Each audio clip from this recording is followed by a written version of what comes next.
পিতৃহীন সন্তান লালন করতে গিয়ে বিপর্যস্ত জীবন কাটাতে হচ্ছে নাটোরের গুরুদাসপুরের চতুর্থ শ্রেণীর এক ছাত্রীর। যে বয়সে তার স্কুলে যাবার কথা সে বয়সে এক সন্তানের জননী তিনি। জানা যায় চতুর্থ শ্রেণীতে পড়া অবস্থায় জাহেদুর খাঁ নামের এক লোকের অবিচারের শিকার হয়ে কন্যা সন্তানের জন্ম দেয় এই স্কুল ছাত্রী। এই ঘটনায় জাহেদুর খাঁর বিরুদ্ধে মামলা করেও বিচার মিলছে না। উপরন্তু ঘটনার পর থেকে সামাজিক অবহেলা, মামলা তুলে নেবার হুমকি, সন্তানের খরচ বহন সহ নানা কারণে বিপর্যস্ত হয়ে পড়েছে ওই ছাত্রীর শৈশব কিশোর। বন্ধ হয়ে গেছে লেখাপড়াও।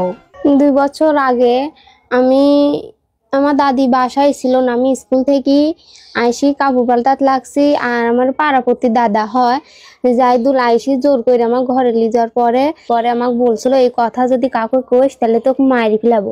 এর লাগে আমি ভয়ে কাউকে কইছিলাম না করার পরে যখন 5-6 মাস পর আমার পেটের ভিতরে লড়তে লাগছে আর আমার দাদিকে আমি কইছি। কোয়ার পর আমার দাদি হাসপাতালে নিয়ে যায়, আলট্রাসাউন্ড করার পরে দেখে আমার পেটের বাচ্চা।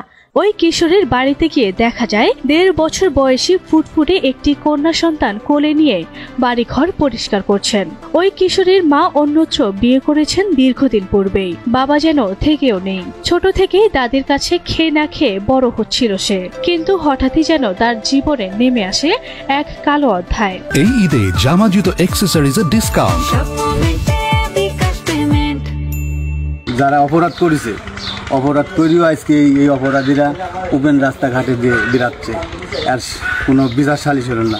আমার বাড়ির পাশে প্রতিবেশী ছোট শিশু 8-10 বছর বয়স হবে হয়তো, এই নির্যাতনের যে অন্যায় অবিচার এখনো পর্যন্ত কোনো বিচার পায়নি। কিশোরীর পরিবার জানায় এই ঘটনায় কিশোরীর দাদি বাদী হয়ে 2023 সালের 18 জুন নারী ও শিশু নির্যাতন দমন ট্রাইব্যুনালে মামলা দায়ের করেন জাহেদুল খাঁর বিরুদ্ধে, কিন্তু পুলিশ তাকে গ্রেপ্তার করতে গড়িমসি করে। সে সময় র্যাবের হাতে গ্রেপ্তার হন জাহেদুল। প্রায় 6 মাস ধরে তিনি জামিনে মুক্ত হয়ে বর্তমানে কিশোরী ও তার দাদিকে হুমকি দিচ্ছেন মামলা তুলে নিতে।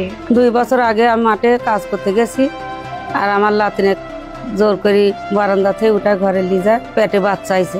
পুলানি পর ধরতে পারল না, পুলিশেরা পাইল না, পরে র্যাপেরা ধরছে। আর এর ভিতর 10 মাস পূর্ণ হয়ে গেছে। টিওনরা যায়, থানার ওসি যায়, হাসপাতালে পুলিশের সাথে যায়, আলট্রাসাউন্ড করে তাকে ওই সিজার করে বাচ্চা হয়েছে। হুমকি দেওয়ার বিষয়টি জানতে আসামির বাড়িতে গিয়ে তাকে পাওয়া যায়নি, তবে তার স্ত্রী হুমকি দেওয়ার বিষয়টিকে সত্য নয় বলে দাবি করছেন।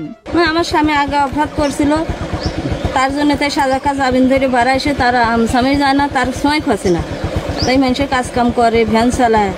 তারা অভিযোগ দেওয়ার হুমকি তুলছে মিথ্যে কথা করার জন্য। তবে ওই কিশোরী ও শিশুর স্বাস্থ্য সুরক্ষা এবং আর্থিক অনটন দূর করতে ব্যবস্থা নেওয়া হয়েছে বলে জানান উপজেলার এই কর্মকর্তা। 11 বছরের একজন শিশু বৃষ্টি সে ধর্ষণের শিকার হয়েছিল, আর যার প্রেক্ষিতে তার একটা কন্যা সন্তানের জন্ম হয়েছে। কোন সুবিধাগুলো দিলে আলোর জন্য ভালো হয় সেই বিষয়টি বিবেচনা করে আমি সেই প্রয়োজন মাফিক ব্যবস্থা নিব। শিশুদের প্রতি এই ধরনের